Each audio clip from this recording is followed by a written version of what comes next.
media reports. I have to start my question out with that because I don't know if this happened or not. I don't know if the CIA leaked it and the media picked it up without attempting to verify, or if it happened, that Ukrainian forces have been destroying Russian depots in Crimea. Is this true? And if so, is it a big deal? Well, the first answer is that the Russians are very tight-lipped right now. They're not really telling anybody anything about it.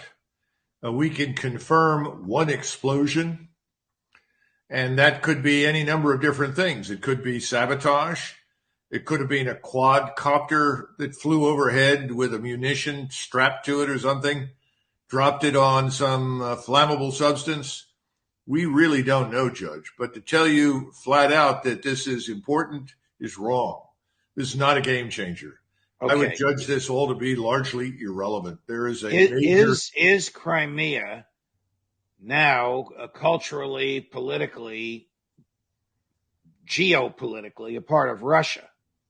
Oh, yeah, absolutely. It has been since 1776. What is the state of the military conflagration between Ukraine and Russia today?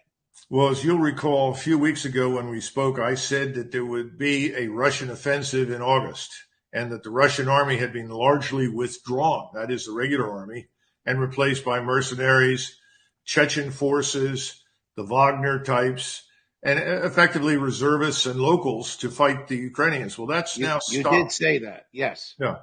This offensive is beginning. The Russian army is back, and they are crushing the remainder of the Ukrainian defenses in the south in preparation, I think, for a strike to Odessa. And this will make Ukraine a landlocked country.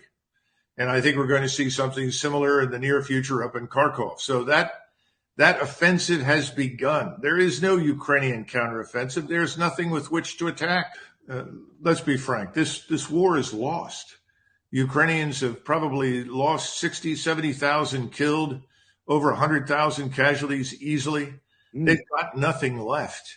And the pipeline, which was never very good in terms of delivering equipment and ammunition, has dwindled. It's almost turned off.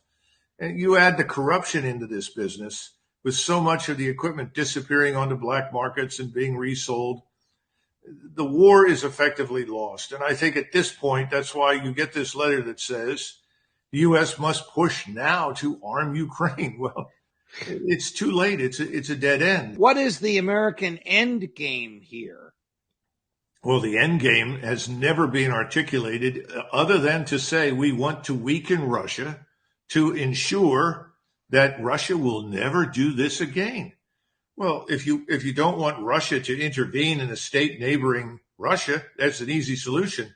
Don't try to build a base there for U.S. and allied military power that threatens Russia. That's easy.